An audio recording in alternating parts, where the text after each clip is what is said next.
Andrew Hamilton is my guest today, and he is the founder of Euca. Now, this is actually my first episode recorded not in the Emporium Creative Hub studio in Bendigo. It is out on location with him, which is pretty cool.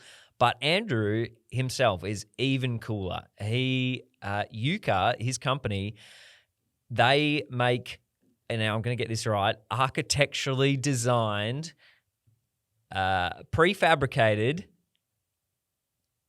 eco pods.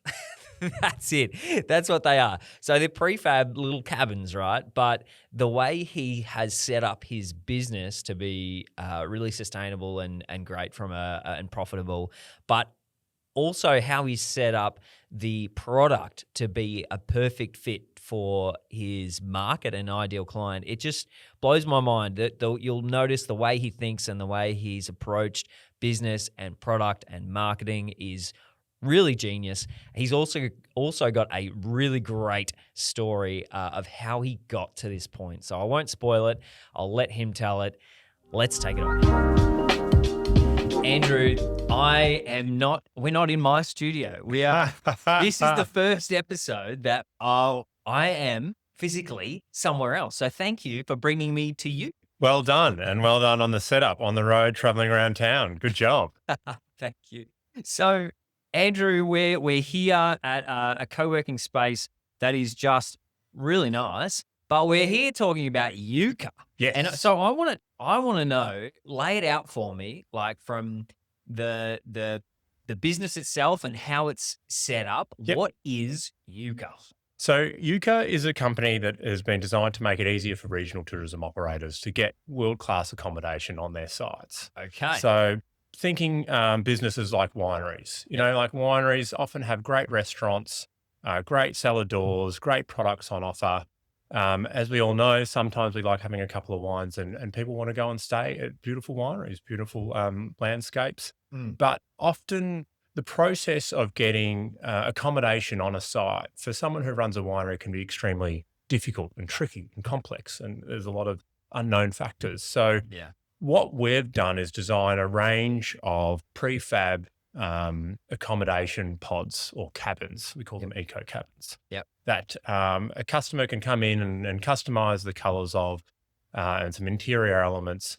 Now they're all ready to build. They're all pre-priced and engineered. So it makes that upfront pre-construction process a lot easier. Now, it's not just the design. There's a lot of compliance testing and the likes that can often trip people up. So it's a product that, ready to build. Someone can come along, buy a cabin, and we go through the planning and we can get it rolled out on their site. So they know the price. They know, a lot of the unexpected have been taken care of. And quite often what I've found traveling around is that, I always felt that regional Victoria in particular can have better accommodation in its regional areas and amongst its beautiful landscapes. Yeah. You're so true there. Like this rings true for me because I grew up near a winery just down the road. I worked there a few vintages when I was a bit older. Their accommodation, holy, right? There was this old little house thing and they were going for this, I don't know, farm style something. And it was just not hitting the mark. Yes. It was no good.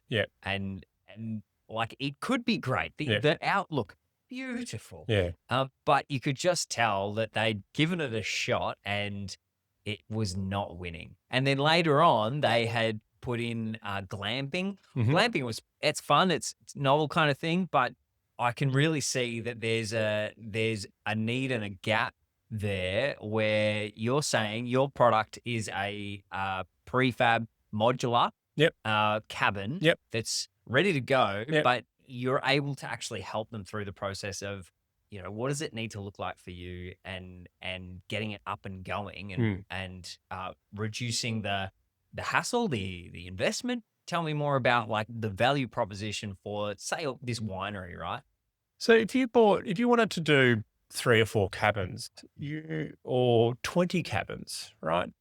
There's pretty much the same upfront development costs for the designs of those cabins. You've got to hire an architect, you've got to hire interior designers, you've got to get builders, you've got to find all the trades. Like you need to, even if it's the same design repeated again and again. So, and you've got to go through the compliance measurements for, one cabin as much as you do 20. Yeah.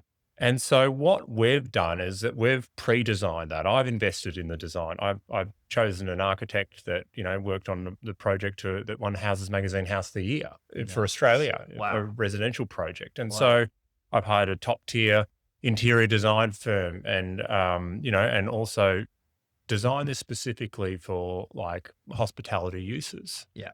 We've got compliance like slip ratings on the tiles and, the accessibility requirements all covered off on. Right. So that's something that each customer would have to do if they were designing these things from scratch. So what we've done is that we own that. We've invested in that. And our cabins are pretty much just that construction price there. Love it. And therefore, we handle the economies of scale. So if someone gets 2 or 20, they're getting the same value. I talk with some customers and they want to get to 15, but they start with 3. Yeah. And then we can get more. And then it's sort of like, and that's something that's really hard to do with the traditional construction process. Yeah. Yeah. So that's really the value and it's quite hard. Everyone likes to think they're a design expert or everyone likes to think, they know all of those things. And it's really is a passion project for a lot of people. Yeah. But we really feel like we've done a lot of work. We spent over a year designing this range, specifically for regional tourism, even Airbnbs. If people got a nice plot of land that they want to put a second dwelling in, that can sometimes house extended family and sometimes you can use for a high quality Airbnb. Like they're great sort of options for that without having to go and hire and go through that entire elongated process before you can build. It's so huge, right? It's so huge. The complexity in building is crazy. And we're seeing the modular prefab building industry explode, right? You've got a lot of experience and we'll unpack a little bit about your journey in placemaking and property development. Tell me, how did you come up with this particular idea and how did you identify that this was a good opportunity? It's really a thread of, I suppose, 2 backgrounds of mine, maybe 2 to 3 backgrounds. So previously I was working in property development down in Geelong. We were doing commercial property development through our family business. And that's something I've been involved with my entire life. It's the business my father and my mother started and my brother runs, and we all sort of invest. And I grew up in these sort of buildings. And so that's always something I've been really interested in. Yeah. My other sort of thread is that I've done a lot of product development over my career. I trained as a designer and spent the first part of my career working in the design industry. And then going into product development, I did a lot of e-commerce product development with sort of health and wellness and beauty brands and tech products and web platforms and the likes. Wow. And the thing with that tech side is that product development is a really high-end specialized element of that industry.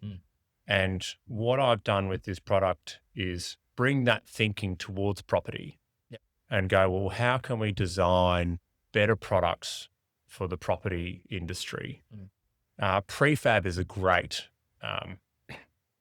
opportunity to do that. So if people go to my website, everything's pre-priced and there's a configurator on there and you can customize your own. Some people love doing it with like I don't want to say Tesla anymore because we don't talk about Tesla anymore, but or a Land Rover or a car, or a pair of shoes, and this is a significant investment, but at the same time, we've put a lot of work into that. So people can see the pricing. They can customize their own to fit their own site. People have existing buildings. They have an existing aesthetic or a brand. We really wanted to make it that people can create a model that fits with their brand, but also is quite beautiful on its own. So that's a lot of that product development thinking. Yeah. It's focused around what's the customer looking at? Yeah. What is their interest? What do they need to know? How do they feel comfortable throughout the process. Yeah. I think the traditional building industry can often be, we can't tell you what the price is going to be. Here's what we think it is to start off with, and variation, delay, delay. Yes. And then you're sort of left going, I don't know how much this is going to cost. Yeah. Now, in the instance of when you're a winery or a farm stay or an agri-tourism operator looking at setting up a business, you've got nightly rates, you've got a business case around that. You can't have your major part of the investment with an unknown dollar figure on it. No. People get carried away. They want this aspect, they want that aspect, they want this Japanese tile, and and then all of a sudden they're paying twice as much as they should do. Yeah. And their business case falls apart because they can't recoup the money off the overnight rates that they can charge at their site. So we've really worked hard to create something that embodies a lot of that value, but is still a great design. Yeah. And it can still be adaptable to most people's businesses. I love it. Tell me why regional Victoria and why it's tell me a little bit about where it's manufactured, but why is your focus in regional tourism, for example? I mean, people might not consider Geelong super regional anymore, but when I grew up in Geelong in the 80s, and I spent my, childhood up at the Murray River or down the coast or, like camping and holidaying all around the place. And I loved that. And, I grew up and left Geelong and went to Melbourne and went to New York and Europe and Asia and, it was cities. And then like it really sort of, the more that I went to those bigger and like bolder and urban and modern places, that I was like, I love what we have in Australia with these landscapes and nature and food and like I just would think about swimming at these clean beaches and I think you often hear about sort of people who go away and come back and they go, oh, it makes you realize what we have. Yeah. And I think sometimes we forget that. Yeah. Now, and I think sometimes we're also focused on, well, it's all about the cities and, like it's a strange attribute for Australia to have 90% of its population living in capital cities. Yeah. Now that's shifting a little bit now, but I kind of came home from overseas and I was so excited about getting back into the regional areas and just really found that they were just underutilized or undervalued. There's these beautiful landscapes and the accommodation doesn't match. Yeah. And everything is just, there's this sort of, and maybe it's the sort of hangover from being raised in Geelong, but there's just always this sort of mentality of like, well, the regions just get second best. And I don't know why. They're beautiful in their own ways. They've got their own benefits and attributes. Why can't they have amazing things that are designed for those spaces? Now, I just see it as a great opportunity, as something that I love these spaces. Yeah. And, I was just searching for accommodation in these spaces and often found it to be underwhelming or overpriced or, most of it's located in the township, which have their own beauty. But at the same time, when I'm leaving the city, I want to see the hills. I want to see the space. Yeah. So I actually saw one of your posts on LinkedIn recently saying how you found yourself in one of these accommodation places that it looked like it was trying to be something in the city. And it wasn't embracing the location it was in. It wasn't uniquely regional. It wasn't unique to that space designed for it. It was trying to be something that it wasn't. Yeah, it was cool. Everyone thinks it's cool, like really cool. But if I could be in a city hotel and it would look exactly the same, and I'm like, that's great. And it's design. I love design. I appreciate it. But I'm also at the same time like, why, we've got such great architecture in this country. And with the design team, we really set about going, we want it to be, what's the regional aesthetic? What's the colors of the trees? And so Euca is an abbreviation of eucalypt. Yeah. And there's lots of eucalyptus materials and, gum materials in the building. And I'm like, even just that tree alone has so many amazing colors and textures. Yeah. And that's sort of what led. It's an exciting design challenge, I find, going, well, what's the landscape? What do we design for? Not just sort of, people can often go, oh, well, it's a Scandi cabin, or it's a American log cabin, or it's Yeah. a, well, what's our Yeah. cabin look like, Yeah, yeah, yeah. Oh, I love that as a design challenge to go, what is our thing? Because Yeah. that's so common, right? Even we've talked a little bit about the regional kind of uh, thought or an allure to the city leads the way, and we should just imitate what is Yeah. done in the city. But or the international thing, right? Yeah, like what is the trend going around, the design trend in other countries when there's this gap of going, well, what if we make something that looks like us, that doesn't look like anything else? Hmm. I love that. Yeah. That's great. I think there's one thing that sort of springs to mind early on in the research for the project. I found that 40 cents in every dollar in tourism accommodation in Australia is spent in regional Australia. 40 cents in every dollar. Yeah. Over 40 cents. It's like Wow. 43 cents or something. So it's almost half, Yeah. which I would have thought, oh, maybe it's half the amount of nights booked. Yeah. Because the city accommodation is so much more expensive Yeah. than the country accommodation generally. Yeah, yeah, yeah. And I was like, oh, wow, like there's some real, like that. I would have thought it would be 20% or something Yeah, like yeah. that. But then you look at the investment into regional accommodation, it's something like 30 cents in the dollar. And I was always sort of taught from a young age is like, what can you see that other people can't? How can you see things that other people can't? Nice. And you sort of like, we just sort of have this mentality that the cities are the only things worth sort of investing properly in. And again, it's just what's left for the regions. But there's also a factor of density in development. So you might see a lot of new regional accommodation like hotels that are quite large. There's a cost efficiency in them being quite large. In my early investigation, someone said to me, you can't start up accommodation with less than 20 keys, right? As in 20 rooms, because it falls over. Okay. All of those pre-construction costs and all that sort of stuff. And Yeah. so that becomes a bit tricky when someone who, you have an area that might only have capacity for sort of 5 or 6 rooms that doesn't get to offer it. And that's where Airbnbs have kind of picked up the slack. Right? Because the business case for accommodation requires scale, and that's not what the regions need. They don't all need 20, 30 room resorts in every town. No. Because it's just not feasible. Yeah. And then you have to put them, as I said in my post as well, you have to, like you find yourself escaping to the regions and you're on the 3rd floor overlooking a car park, and you're just like, what am I doing this for? I came to look at the trees, Yeah. And so that's where the product development has been a bit about going, well, how do we make it easier, as I said earlier, with those cost efficiencies, that it's more cost effective for them to do 2 or 3. Love it. There's still your restrictions with, you've got to clean it and you've got to, service it and that sort of stuff. Which, I can't solve. They're not self-cleaning. No, they're not self-cleaning.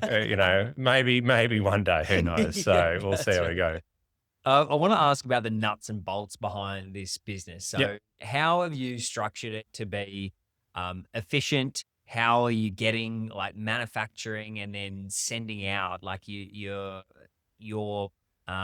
customer base being regional Victoria, very wide, right? Long way, spread out. Yeah. How are you tackling some of those challenges and how have you set it up? So production-wise, we've got a factory down in Geelong. So that's a big modular factory down there. They do a lot of other projects out of there as well. So I'm not the only sort of thing running through their shop. And that was important for me to get someone who's reputable and high, like big scale, have figured out a lot of those details as an operator. Like there's a lot of confidence in their timelines and their pricing and their quality. Yeah. There's quite a few, there's prefab factory built or offsite built. People who are sort of, doing maybe little tiny houses and the likes, and I've looked at some sort of fall over, they get lumpy, sort of might get 5 orders at once and then none for 6 months. And it's really hard for people to operate those. So looking at an operator that's got a big scale was really important to me with the efficiencies. So that was the process in choosing someone to work with to build these. Design wise, we've really done our designs to sustainability has been a big focus, and sustainability is also very cost effective.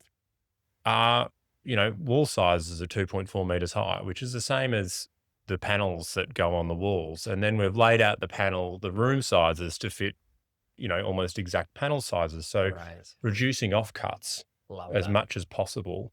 And even in some instances where there is an offcut, we actually have another area where that offcut can go, Nice. So Yeah, great. the tile sizes are all designed not to be cut, and they go in sort of whole Wow. pieces. And, there's lots of efficiencies in that space That's cool. that we've looked at. Prefab in general, like lots of studies have shown that it's up to sort of 50 to 70% less waste as Wow. far as a build is concerned. Wow.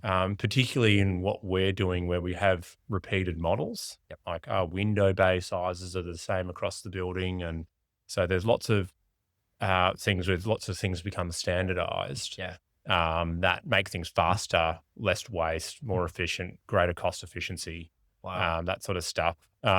We could have kept going with that, and we Yeah. probably will in sort of subsequent rounds, Yeah. but it's really exciting in that space Yeah. to look at those sort of efficiencies in that Yeah. regards. Yeah, that's a real win-win, right? Because there's less waste, Yep. but that's good from a business perspective, right? Yep. And so you're using less material, but you are purchasing less material, Yes. which is excellent. Yeah. And your order quantities, you can get more efficient about that.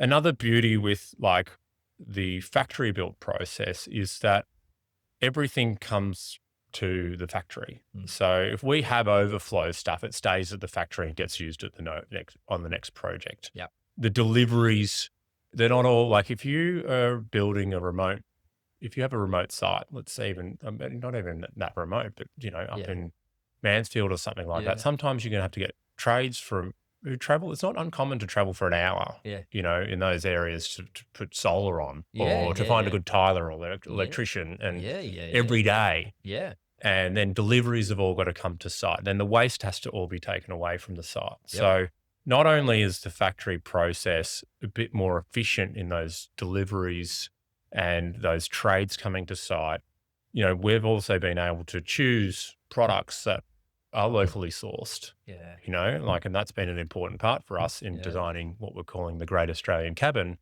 is to focus on local materials and manufacturers Wow. as much as we can. Obviously, I'm not professing that our entire supply chain has been mapped out. That's a project for another time, but Yes. where possible, and looking at the sustainability of those manufacturers and, those, the distances that those products have to travel. Yep.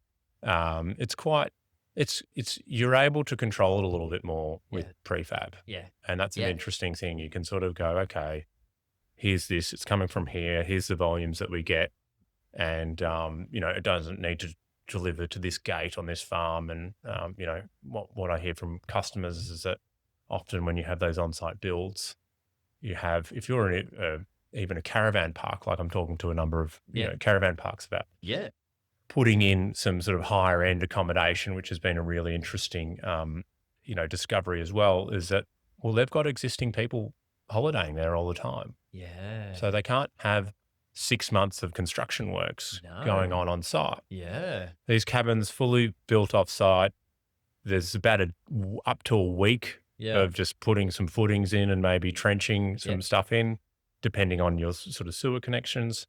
But they come fully formed on the Yep. back of a truck, Yep. installed onto the footings, Yep. and depending on your plumbing, could possibly be used that day or the next day. And that's like, there's no constant trades, there's no mess there's no skip bins and waste flying around and noise for Temporary fencing. yeah, and then delay, and then it rains, and Yeah. and then that guy can't come back for 2 weeks, and so it's Yeah. all in the factory. Whether who cares if it's raining? Yeah. You still get the work done. Yeah. So there's timelines are a lot more predictable, and there's a lot less disruption on site. That's amazing.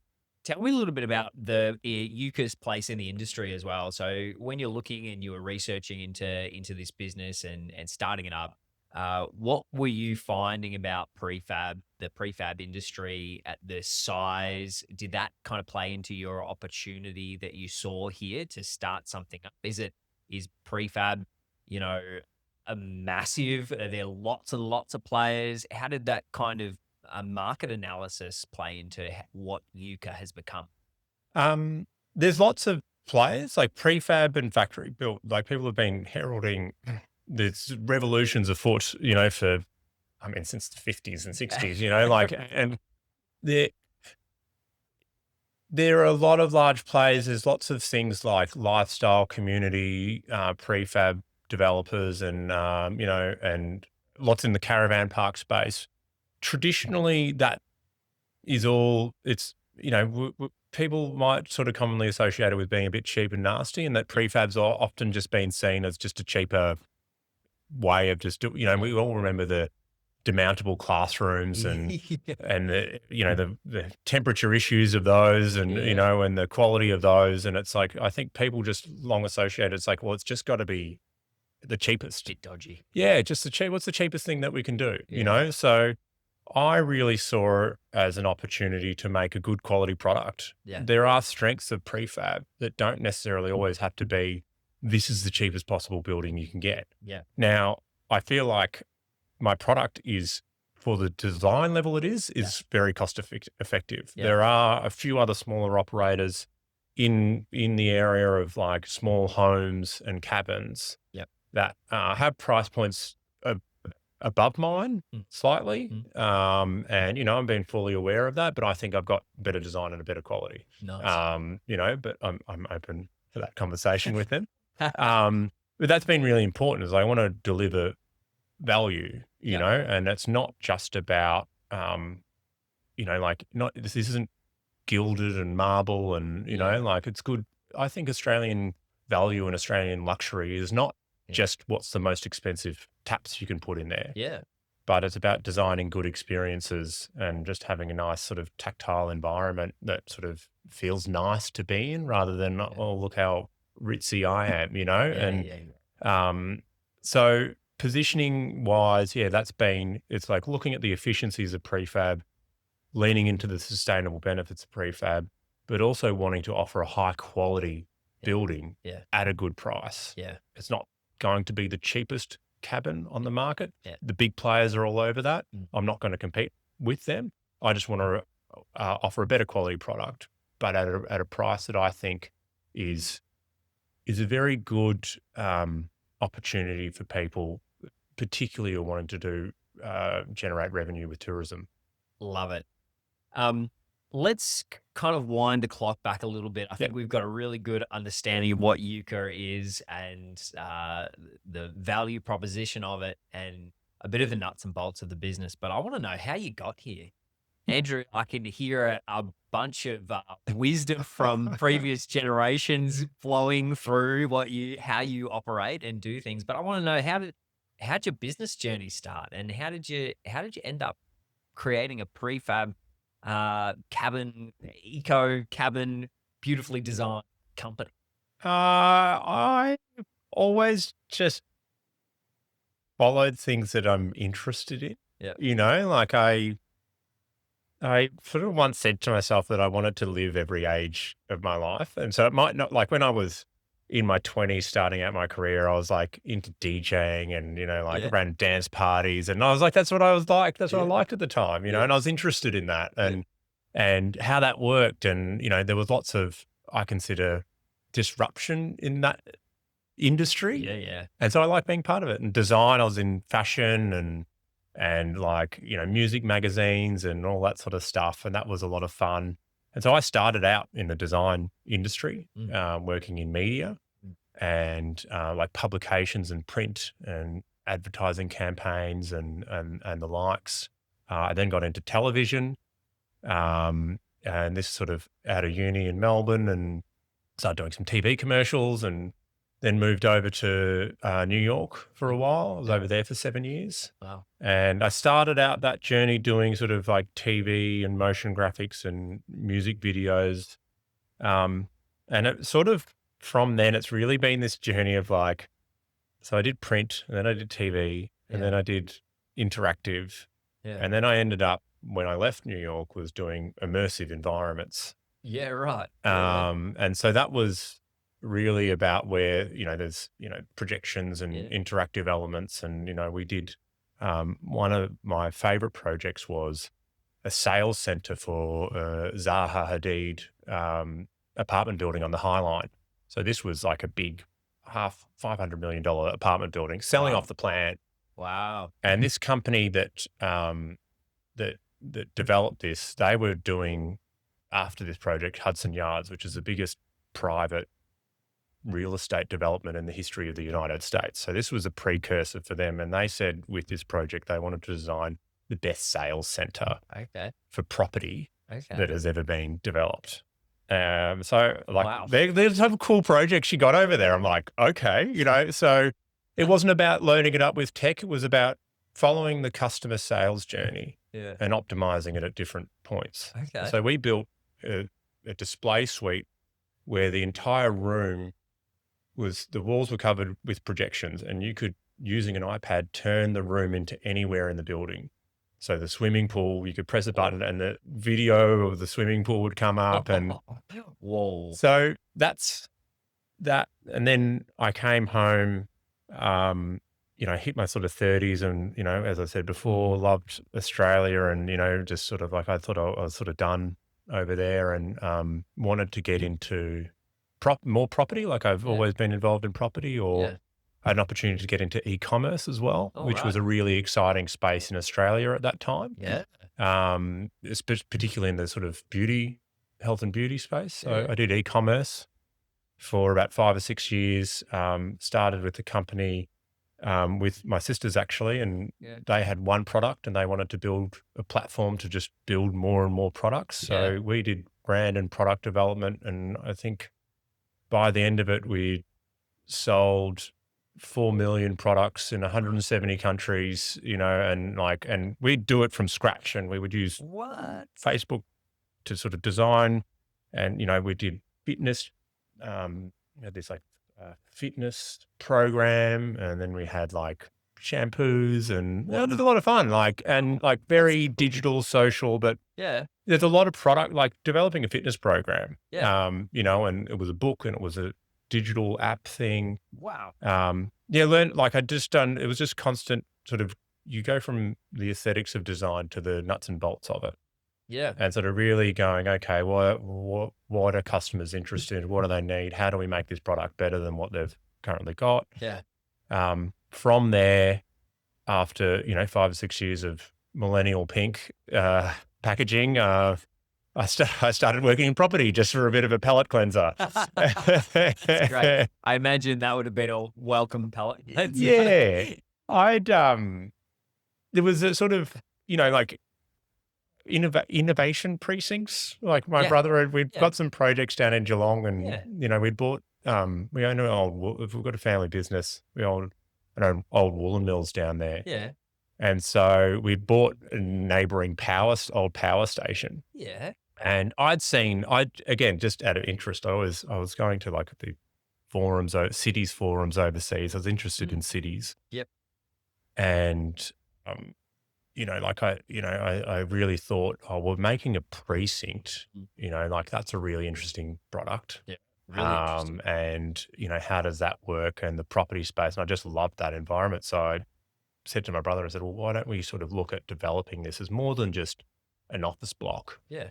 How is this more of a commercial community, and like, how does the product how do we develop better products for property? Wow. Using some of that sort of e-commerce product development, which is very high end, finely tuned strategic processes that you go through.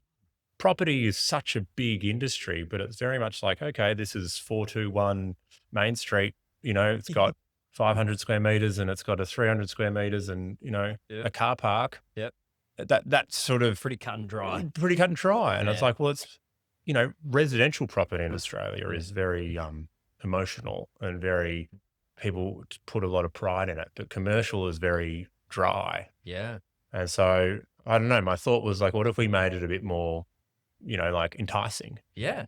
And so I worked for 5 years with my brother, and we've got um, the sites we have down in Geelong house over sort of 250 businesses, and and it was about getting new sites and understand. I learned a lot about the construction Mm, process and the mm, more of the property process and mm. how that nuts and bolts of that works. I love the product development journey you're touching on there of working out like it doesn't have to be bland. Like business locations, commercial property doesn't have to be bland. It doesn't have to be cut and dry because people, what you're talking about is placemaking, right? And is it Yeah. placemaking? Oh, I think that's a term that's a bit of a catch-all. Like Okay. sometimes marketing is called placemaking. It's a Oh, hard one. It's a hard. right. It's well.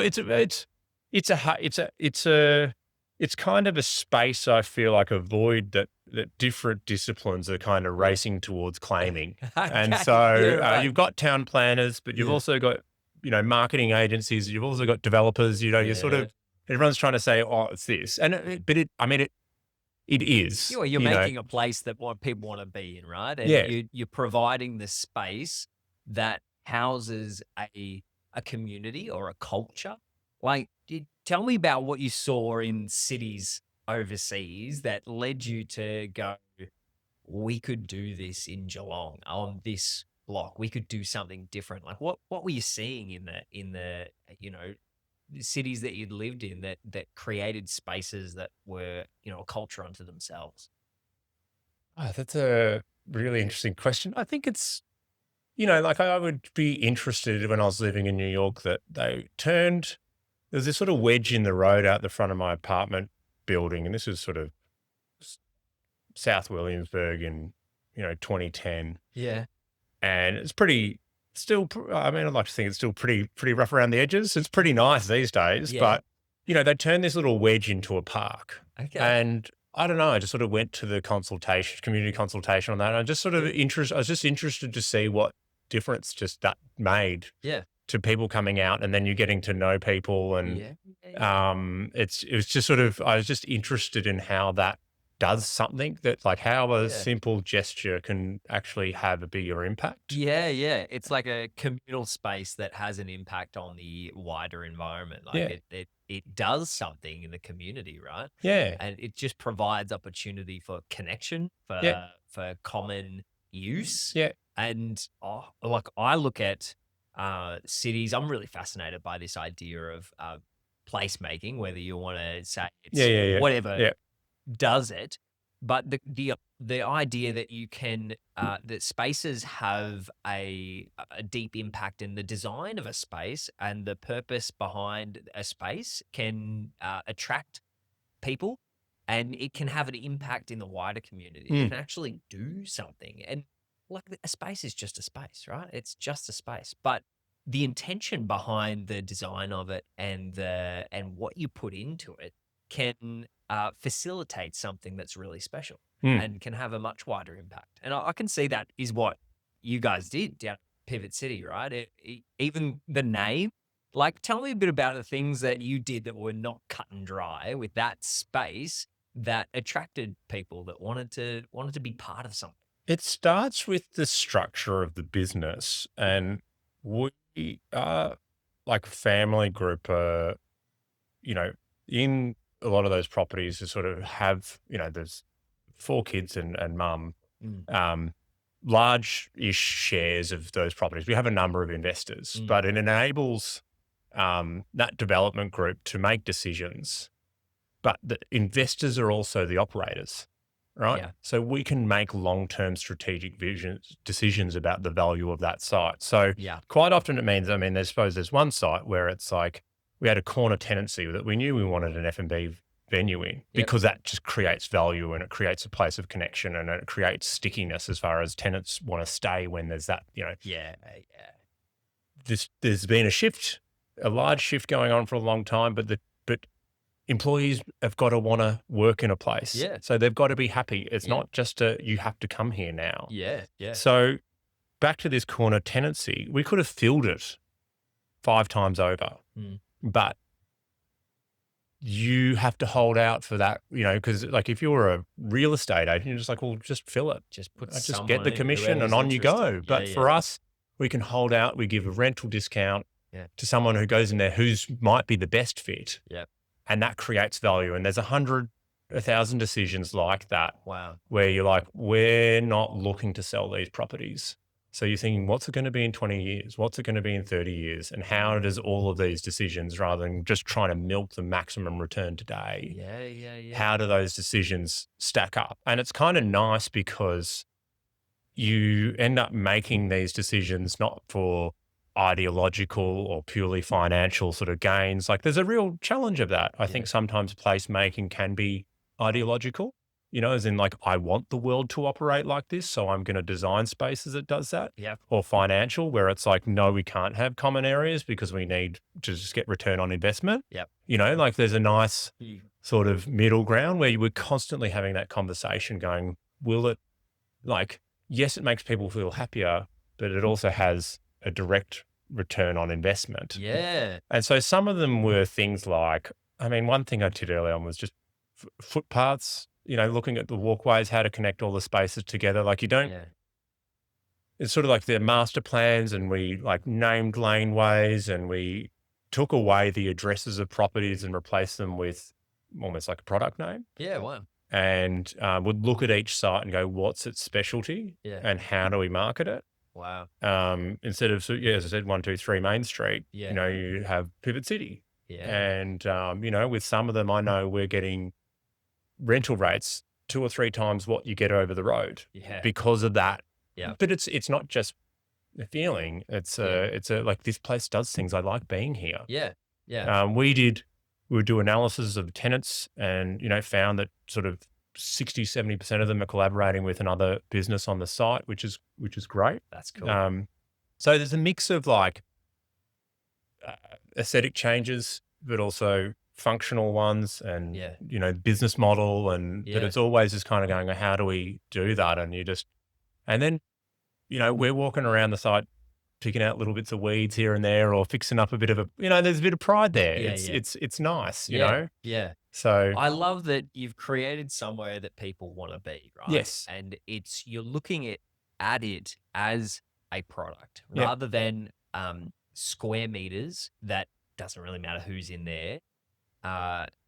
You've taken a step back and looked at it as a whole and said, we do want the highest return on investment here, but what do people want with space? And what makes a place somewhere someone wants to pay 2 times as much as somewhere else? You probably edit that bit out, but anyway. Okay, no, it's fine. Leave it. Well, what makes it valuable? What makes it's valuable? It's creating value, It's right? creating value. That's one thing I learned. It's not about being cheap. It's creating the best value, right? And I think that's a really important difference. It's like you can go and give, like, let's say with the Euca project, I've got methods to strip out a bunch of cost out of those, but I think the reduction in what someone can get with their occupancy rates and their overnight rates would reduce by a greater percentage. So you're like, that's really where the design went. It's like, where's the greatest value point for this product for someone? Yeah. And instead of going, if someone can go, oh, this guy's got it for $5,000 cheaper, I'm like, I can do that. Yeah. But I don't like, you can, you're spending 95% instead of 100%, but you're only getting 80% of what you could get. Like it's $1 for, you might as well just not spend anything. I mean, it's not that, but like people have finite budgets, and that's an important consideration. But it's really, I think there's people get the two confused, value and just being cheap. And price, is, like I used to say when I was in New York about the slice of pizza. Some places would have a slice of pizza for $1, and I'm like, I don't want. Like, yes, that's more cost effective, but I'm happy to pay 2. Yeah. Because whatever that person's done to get it down to $1, I don't want to know about, So it's just sort of like, like you probably end up sick. You take days off work and you lose out in the end. Anyway. Yeah, that's right. It's the exchange of value. I love this topic because a lot of people get it completely wrong. They look at something and go, well, people just won't pay that. Or they won't part with their money for that. And people, honestly, people are the strangest things. They'll part with money for things that you would think, why? Yeah. But it's because they see value in it, Yeah. right? Yeah. And you've boiled it down to something really practical. I love the pizza analogy Yeah. because you're just like, I don't want the cheapest thing. I don't want, I had a rule for a while there. It's like second cheapest minimum, like, because it's like that person just wasn't willing to go as far as the other person. And so I'm like, they've That's got a good. shred of dignity.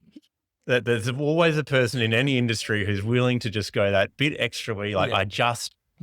I just feel like my foot's going to go through the floor and then they're gone, And so it's an interesting one, but yeah, like, I mean, about that people and place. And I think with those projects in Geelong and also Euca is that it's about the greater context of where it is, Yeah. like particularly in Geelong, it's like we knew, like, when I started down there was still this mentality of like, oh, let's entice businesses out of Melbourne. Yeah. And they cut payroll tax and there was all these economic incentives. And it was just sort of like, it felt like a bit of let's just be cheaper, And what we really did was about going, how do we make something that you can't do in Melbourne? Yeah.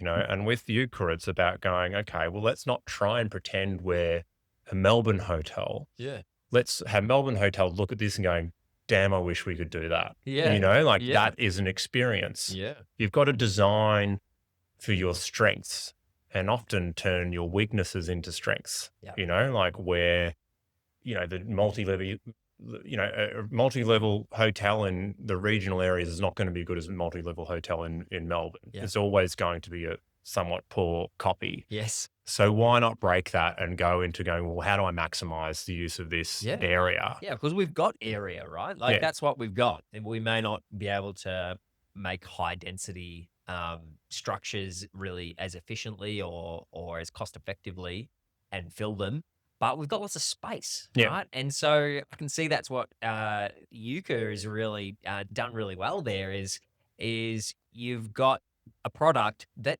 needs a lot of space, right? The individual, stack them on top of each other. They can still be efficiently, like the design is like, sometimes people have a view or a ridge on their property or a dam. Yeah. So they're designed to like connect with space. Yes. But then also we've done the layouts in a way where it's like you can somewhat put them close-ish together. Nice. And still enable that privacy and that feeling like someone's got that space, because, it's quite easy to sit there and come up with this like ideal site that they're all just in their own little clearing in the woods, hundreds of meters apart. But the reality, even on a large site, like a winery, for example, is like, you can't just dot them all through the vines. There's biosecurity issues. There's all sorts of things with agri-tourism. Yeah. But it's sort of like you might have an area, you've got to build roads, they're expensive. You've got to, all of my models are capable of being built off grid as far as power and water is concerned. But sometimes you might have to trench water in. Yeah. That's expensive. Yeah. So you got to give the feeling of space. Yeah. But sometimes even allow people to be efficient with their layouts as well, So it's a big, you sort of have to think, what's it actually like on site, Yeah. And that's been a really interesting process, like going down the track with some of the operators From your experience in multiple different businesses and different types of businesses, what was your process of starting this business? What process did you go through to answer all the questions that need to be answered from a product, from a market, product market fit, from a ideal customer perspective? Like, what did you think about first? And then what was that kind of the journey after that of going, well, let's build this business? It just starts with it, I was sitting in a bath in one of these expensive hotels in regional areas, and I can't help it. I was in development at that stage, and I did the numbers on the fit out. I'm supposed to be escaping from work, and I'm sitting in the bath, and I'm like, the tiles, okay, 150 a square meter, and then and then I'm just doing the numbers and all, and I'm like, it's only 70. But the building obviously costs, but and they're getting this, and then everyone does this. A lot of people do this, and then I'm going, and then they spent this much on this, and then the return per night is this. I'm like, man, these margins are exciting. Yeah. Cool. And I'm like, why aren't more people doing this? Mate, I don't think everyone sits in the bar and does that, but I love that you did. That's Yeah, and so I just started. They're like earworms, Yeah. like it's like the cities thing. It's just something like I just sort of let myself be curious about stuff, and I kind of if it doesn't go away, I keep thinking about it. love that. And I just sort of kept thinking about it. I'm like, well, how do you do it? And then during COVID, I was looking at blocks of land with friends, and I were like, let's buy this, and we'll put a cabin on it. And then I started, how am I going to get the cabin on it? How do I, like, what is that? How much does that cost? And I started looking at them. I'm like, these are terrible, and sort of just these sort of convergence of different things at the time. So that was really something. And also, I mean, I have to understand what I'm okay at, what my skills are, what my experience has been. Like people can often start a business and going, I've got an idea for an app. Yeah. And my first question is like, have you done app development? Do you know anyone in app development? Like, how do you come up with an idea, but that also aligns with your strengths and network? Yeah. And how can you position yourself to that? It's the same reason why I didn't go down the race to the cheapest. Yeah. Because I'm not a massive scale builder. Yeah. I've got a design background. Yeah. So how do I leverage that? Cool. How do I make good quality accommodation? Yeah. And I after working in e-commerce, like I said, 4 million customers, I was like, the people come in, they say, I don't like the lid broke, and like it just, just thousands of like email issues and customer, and like then in that industry, people just go, I'm going to write a bad thing on Facebook if you don't, so I was just like, I can't handle thousands of customers or whatever. I mean, it's nice, but they come with headaches, lots of people. And so I was like, this is a business where I was like, I liked in the construction space, like dealing with key people at a time and having a meaningful relationship with them. The idea, I love wine, I love food, I love traveling around the countryside. Yeah. So I'm like, if I can just sit there with someone and share a wine and help them build an accommodation, like I can help their business. Yeah. Like that's something that I'm like, I just have energy towards that, So there's things that we're starting to, in my head, it's also like, is there a product? Yes. Is there a sustainable margin on it? Yes. Is there a design? Is there a skill? Is there a desire? And it's sort of these things start to weave together. And so I just investigated it. And, I've worked in a couple of different businesses, as you might sort of understand, some overlap and overflow and intertwine and evolve. And it just really came out that I was like, I like the idea of just having, not hundreds of customers. I mean, I wouldn't mind hundreds of customers, but, like having meaningful relationships and helping someone do something meaningful for their business, particularly in sort of agri-tourism and regional tourism. Yeah. I like the idea of that. And I like, the idea of people who are making these products and they're doing that with passion, and I can give them something of that as well. Yeah. And the outcome is people get to go away and go, isn't this great? Yeah. They have it's all hopefully good energy. Yes. Right. And, and then hopefully it's, it's profitable and, and I can do better designs and evolve it. Like another part of it I haven't really talked about is the residential side. Yeah. Tell me. Like some are, looking at small homes, small footprint living. I've had actually probably more interest in that space than I'd originally thought. Yeah. Wow. So in Victoria, we have the small second dwelling scheme. Yeah, so I was just about to mention there's been some changes in the way that the state has encouraged more houses to be built, right? It's crisis. Yes. Not enough houses. Yeah. And so there's been some really interesting shifts in, and conversations I've had recently, which I'm sort of starting to see. It might not be the small second dwellings, but to touch on that for a second, the small second dwellings, you can put, it's like people call it a granny flat. People call it a bungalow. I call it a small home. Yeah. Some people might talk about tiny homes, which is a whole other thing. Yes. In the US, it's been really successful and they call it an ADU over there. So in California, they have a similar rule. Okay. And it's been really successful. They've got a housing crisis over there too. So it's the same sort of thing. Over a certain size, you can permit, without a planning permit, be able to put one of these in your backyard. Yep. So in Victoria, it's you can put up to 60 square meters. So all of my models are 60 square meters and under. Nice. So they're all comply with that. Nice. They're all They're both compliant for class 3, which is tourism, and class 1B and 1A, which is sort of living and small scale tourism. Yeah. So it has been designed with residential and commercial tourism uses Nice. in mind. Yeah, love it. And yeah, just interestingly, yeah, some people will go, well, again, some people might go, well, traditionally a small house is just because you don't have the money to build a big one. But some people are like, well, I want to live nicely, but just with a small I footprint. don't need a big footprint. Yeah, I Yeah. don't just need a massive garage and I don't need all of these things. Yeah. So it's been really interesting, even like sort of residential developments looking at more of these. Yeah. I think there's some in between products that are sort of quite interesting there as well. So I really thought about the winery and the regional tourism was a big part of this, but I also didn't want to close off Yeah. the potential Yeah. that this might Yeah. go into some other areas and explore some other interest. And that's been happening, which has been it's really cool. Yeah, it is cool. I love what you say about the energy side of things. You've looked at this business, and what I hear is that you've had enough experience in multiple different types of businesses to know what you like and where your zone of genius is, what you enjoy.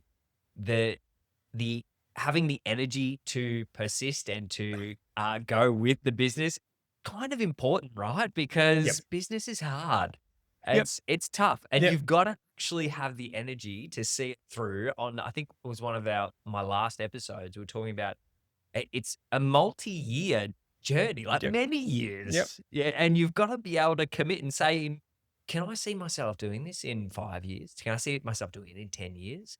Because that may be, who knows, that may be what it takes to get it to the scale I really want it to be. Maybe not, but if I don't have the energy, if I think it's just a cool idea and don't think through it very much, or where my place is going to be in it, then it may not be sustainable from a energy perspective when it gets tough.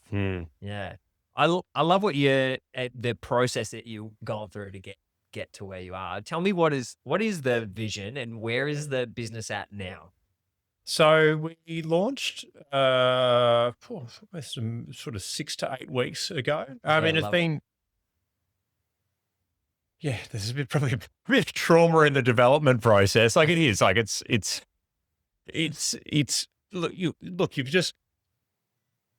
easy to start with the idea, Yeah. but you go through the process, and every person you work with has a different idea of what it should be, and so you've got to ensure you're constantly like looking at the details like this, but you've got to keep ensuring that is the big picture still either the same or am I continuing to touch with that idea? Yep.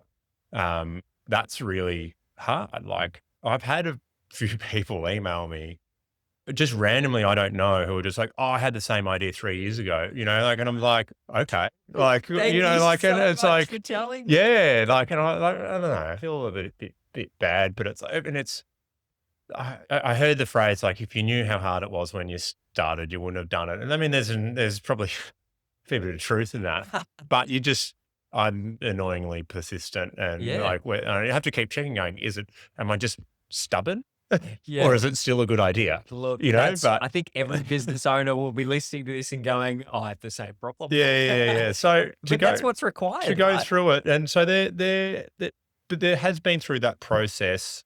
I've been talking with clients for a long time. Yeah. Even though the final, launch, and so those conversations still sort of ongoing, but it really at that stage now of getting it out there. Yeah, great. It's an interesting time with the interest rates and the markets and there's still recovering from the C word. And, Yes. like the numbers are still starting to get back up. And Yeah. I'm starting to see that shift in sentiment that people are going, okay, now's the time to start investing. Before you don't, wait till everything's firing on all cylinders. You want to get in early, right? Yeah. And so, that's the process I'm going through with clients at the moment. Yeah. And there's been some really interesting interest. Yeah. So we're going through different phases of projects with people after launch. So that's been amazing. Marketing's been a really interesting one. Yeah. Like it's not so much well, it needs to be huge on Instagram sort of thing. Like it's not an end Yeah. customer. Yeah. It's a business. It's Yeah, a it's a B2B B2B. primarily. Oh, but there's Love lots of landowners too. So Yeah. lots of individuals. Yes. But that's the trick. Is just sort of, I've been working a lot with the tourism boards around the state, trying to get good understanding from them of where they see the need, because there's lots of the tourism strategies are saying there is a shortfall of sort of mid to high end accommodation in regional areas. Yeah. Massive demand and growth in agri-tourism. Yeah. I think it's in the food and agribusiness sector in Australia is $190 billion industry, and agri-tourism is one of the top fastest growing segments of that. And so, You know what? I stayed at a family organic farm for my last little family holiday with a mate's family. We stayed they've got like this skinny block on their farm, and they've got camping sites and one tiny house. But that I can attest to the fact that is huge. Like I've engaged in agri-tourism. We went out and saw the 2,000 chooks. And then they were collecting the eggs and went and saw the cows, right? And I grew up in the country. Like it's not novel to me, but 2,000 chickens kind of is. That's I'm picturing it. Yeah, like an acre of garlic and all this good stuff. Wow. But that I really wanted to be there. And I can see that, definitely becoming a really big thing. People want to connect with food more. Like I think there's like been this sort of like, oh, here's just a loaf of bread for $1.50 and it comes out of a machine somewhere. But like, I mean, the whole COVID, people getting into sourdough, and I think it's it's a nice experience connecting with, like, as I said, I like going to wineries, and I will go and drink some wine and buy some and talk with the person who made it, and you have that story, and it creates meaning, as life becomes more digital and like, I think there's sort of tactile experiences where things are kind of real, and, you see wineries and organic farms are becoming huge as well. And it's not just accommodation. They're doing classes there and they're doing experiences and they're doing these, like, it's the brand and the product benefits so much from people having a physical connection with it. And it's becoming a meaningful part of most sort of agribusinesses, or not most possibly, but, like a lot of, a lot. And it's just, from a tourism perspective, it's such a, like, that's a weekend right there. Let's go stay at a farm. There's opportunity in multiple areas in that sense. And it's touching on something that I would say I've probably mentioned like 10 times in this podcast, that we're in the age of authenticity, right? And so people want authentic experiences. And that feeds through into life. What you were saying about sourdough, totally been on that journey. Love sourdough. I hate bread from the supermarket. I hate it. I can't go back, right? I'm ruined. We've got chooks at home because I love fresh food. I love having fresh eggs. It's so good. There's an eggs crisis. Didn't experience Not the at egg your crisis. house. No. Not at the Maxwell house. So, but I love the continually finding other ways in which this desire for authenticity and real experiences hits like it. And this agri-tourism, this having a connection to food, and your business, Euca, enabling that to be a great experience. And it is this pairing, right? There's this beautiful convergence of a desire from humans and people everywhere. And organic farms or great wineries that give good experiences. And they're just making butter. Like great butter. People go away for a weekend, just go to a place that makes butter. Like it's awesome. It's so good. And they do a butter class and they have the greatest time ever. It's not like, it's just doesn't have incredible. To be Every piece brand. of food. And it's a beautiful thing. It's not just domestic tourists, it's international tourists as well. Australia has an amazing reputation when it comes to food quality and quality of environment. And, like the idea that, international tourists just want to stay in the cities is just, they've got cities mostly where they come from, and they're beautiful. Melbourne's beautiful. I love it. I live here in Melbourne, but I think it's like, it's the regions. And I mean, you touched on a really interesting point about the authenticity. And it's like one thing we really one focus I had was just a rule in my head at the start of the design. I was like, oh, no plaster. I don't want any plaster, right? Okay. And so all of the cabins aligned with either spotted gum or Tassie oak. Really? And it's just about creating an environment. I'm like, just the white cube. Yeah. I'd go away and I'd stay in a white cube. I'm like, oh, I want to, Yeah. you know, Wow. I want to feel the sort of environment. And so like some cabins might have birch ply, Russian birch ply and the likes. And it's like, Yeah. it's slightly cheaper, but this is sort of something where I'm like, it's a eucalyptus. These are sort of native Love that. things. There's stories Wow. behind it. It's real. Like you can Yeah, yeah, feel yeah. something and it's kind Yeah. of creates this environment where it's not Yeah. like your house, you That's know? so So good. I can see in a lot of the ways and a lot of the way you think and the what you've done with Euca is thinking about it a bit differently, thinking about it not in a purely, what's the best business case, but actually thinking, what is the best business case in relation to what the customer wants? And mm, what is the best business case in relation to what your customer's customer yeah. will want? Yeah, yeah, yeah. Right. And so you have a wonderful skill, Andrew, at zooming out and seeing the bigger picture when others may look at the be a little bit too narrow and think, who cares? It's just plaster. Yeah. But really, if you take a step back, you go, well, yeah, It's plaster's the everywhere. difference for like, it's about creating experiences, Yeah. right? And that's like, I mean, that can seem like lofty and fluffy and, you know, frustrating to someone who might just be wanting a return. Yeah. But it is like, there's just, you can't sometimes when it's like people just love it. Like Yeah. quite often I love making things where people are, I love it. I don't know why, but I just love it. You know, like there's a million decisions that can often go into that, but that's your ideal outcome. Yeah. And that's what they want, Yeah. right? They Yeah. want something, they want to, they go on a way, they want to like what they're doing. Yeah. You know, Yeah. like That's right. um, my wife and I went away once and we were like, oh, let's just go somewhere. We just booked anywhere. I forget what it was. It's just spur in the moment thing. And Yeah. we're just in Yeah. this terrible accommodation. And we're like, this is just worse than our house. You know, like it was just like, Why did we even go yeah, we're away? paying money to be in somewhere, we've got a perfectly good house. And we've gone away and we're staying in a place that's just bad. There's no light. You know, like it's just the kitchen's broken. Like, I'm like, why? You know, like it's sort of like, yes, it's a change of scene, but I'm like, really? The day just got worse. You know, like it's sort of, we appreciated our house more when we got home, Hey, but well, that's a good you know, result. but it's not, yeah, Yeah. like it's about, it's analyzing those things. And it's not just Yeah. about going, well, that now costs twice as much. It doesn't. It costs a fraction, a Yeah. tiny little fraction more than the plaster. And Yeah. it's like, I took it off the price. It Wow. wouldn't even make a difference, but it was Wow. something where it's like, you put the extra work in the design process Wow. to offer a few things like that. Yeah. It cost efficiently, but it makes those outcomes where people are like, I just love it in here. You know, that's the goal. So, and that's what you want for Yeah. repeat visitation. Yeah. It's not just about your nightly rate, it's about your occupancy rate as well. Yeah. And so reviews are really important Yeah. in that regards. Yeah. So someone can go, I can save 10 grand by doing this Yeah. or 5 grand by doing this. But it's like, what are people just like, oh, that's broken, or I just felt, you know, Yeah. there's no windows, or, you Yeah. know, like it's, Yeah. yeah, I think that's the repeat visitation. That's what I found with e-commerce. We only made money when we sold twice, Yeah. right? When Yep. someone came back again. Yep. And that was, you know, like there's sometimes it's like anyone can make money off just scamming someone once, Yeah. but created something where people come back and then advertise for free to other people. Yeah. It's a great outcome. That's big.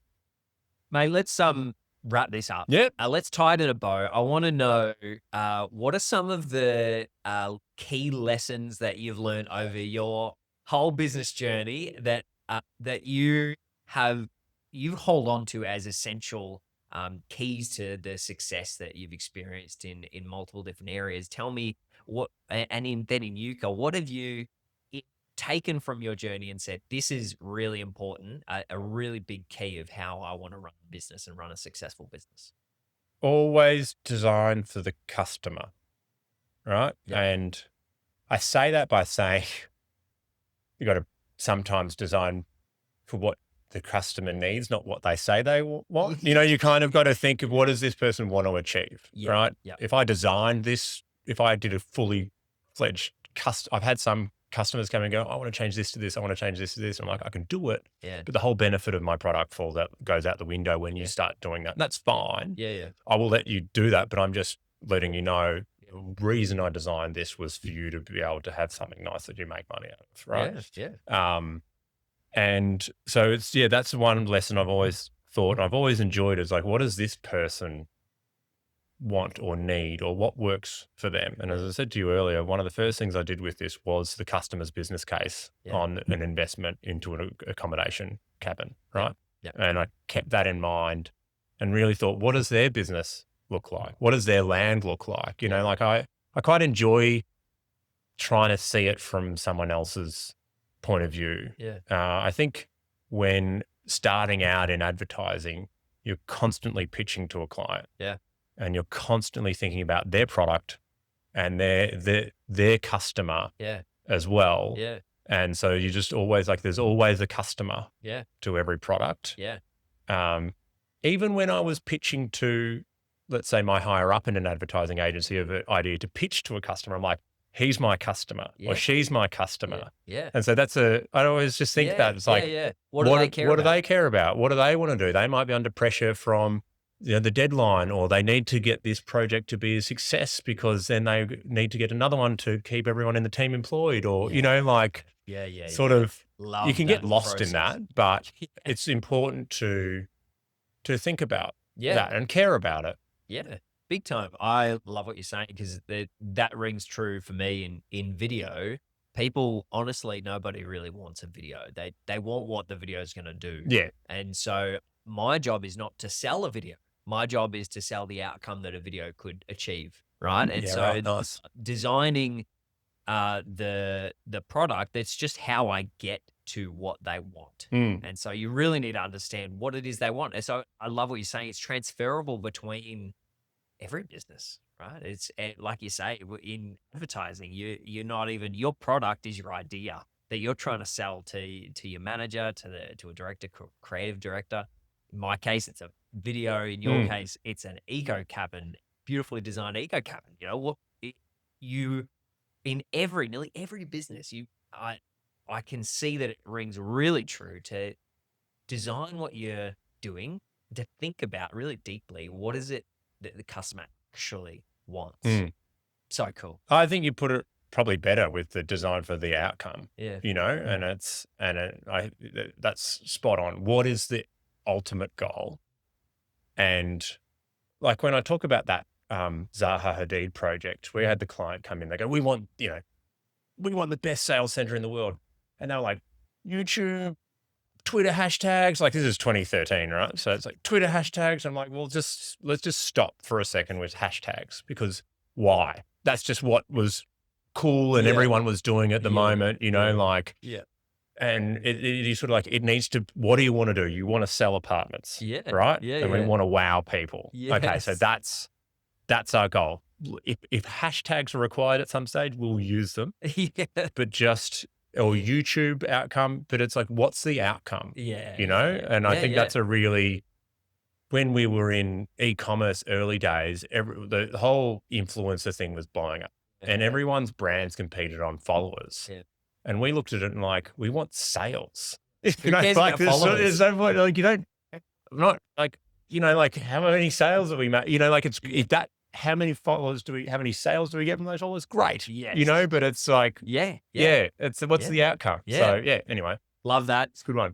Any other wisdom bombs you want to drop on us before we?